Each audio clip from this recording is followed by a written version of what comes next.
তাদের সবার কাছে একটা ওয়ার্ডের কালেকশন থাকে যে এক ভাষার ওয়ার্ড অন্য ভাষায় সেটার ইকুইভ্যালেন্ট কী হবে, আরেক ভাষায় সেটার ইকুইভ্যালেন্ট কী হবে, তাই না?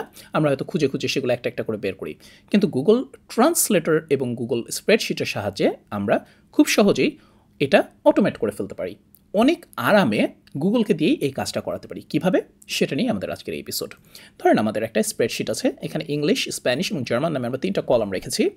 আর এখানে লিখলাম কিছু ইংলিশ ওয়ার্ড, ধরেন ব্রেড, মর্নিং, তারপর হচ্ছে গুড মর্নিং ফর এক্সাম্পল। তো এবার আমরা এটাকে স্প্যানিশে ট্রান্সলেট করতে চাই, তাহলে আমরা কী লিখব? ইকুয়াল টু গুগল ট্রান্সলেট, একটা ফাংশন আছে স্প্রেডশিটের, সেটা এবার হচ্ছে ডাটা সোর্স। ডাটা সোর্স কোনটা? এই যে ব্রেড, মানে A2।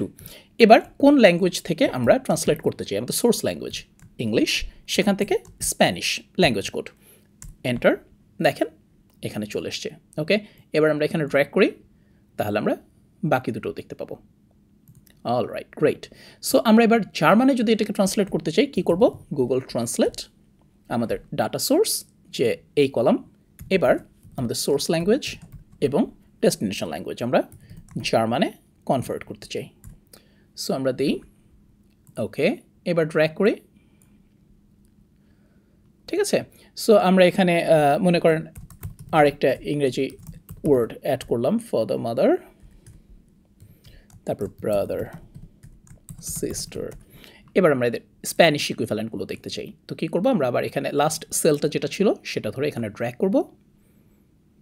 আমরা এখানে দেখতে পাচ্ছি ঠিক একইভাবে আমরা জার্মান ইকুইভ্যালেন্টগুলো দেখতে চাইলে। ওকে, সো আপনারা বুঝতেই পারছেন এখানে যদি আমি এখন সেন্টেন্সও দিই, ইনফ্যাক্ট হাউ আর ইউ, আমরা সেটার স্প্যানিশ ইকুইভ্যালেন্ট এবং জার্মান ইকুইভ্যালেন্ট বের করতে পারবো।